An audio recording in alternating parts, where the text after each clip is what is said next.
இத பார்த்தீங்கன்னா, தவம் இருக்கும்போது பார்த்தீங்கன்னா, ரத்தம் ஓட்டம் நின்னு போயிரும். சில பேருக்கு உடல் உறுப்புகள் பாதிக்கப்பட்டுரும்.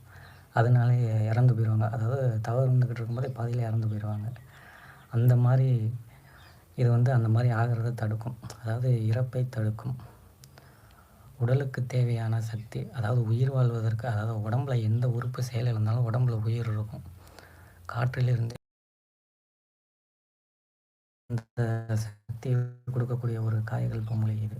பேர் வெளியில சொல்லக்கூடாது. அகத்திய பெருமானுடைய அருள் பரிபூரணமா யாருக்கு இருக்கோ அவங்களுக்கு இந்த மூலிகை வழங்கப்படும். உண்மையிலேயே ஆன்மீகம், இறைவனை அடைய வேண்டும் என்ற ஆசை, அதாவது ஆசைங்கிறத விட ஒரு வெறி. வெறி இருக்கவங்களுக்கு மட்டும் இந்த மூலிகை அகத்திய பெருமான் அவரே வந்து சொல்லுவார். நம்ம யாருக்கும் கொடுக்க வேணாம். அவரே வந்து யாருக்கு தகுதி இருக்கிறதோ அவங்களுக்கு வந்து அவரே வந்து காட்டிக் கொடுப்பார். 2 வருஷம் ஆகியும் இன்னும் இலை வாடாம இருக்கும். பார்த்தீங்கன்னா தெரியும். எடுத்து 2 வருஷம் ஆச்சு, இன்னும் இலை இன்னும் வாடலை.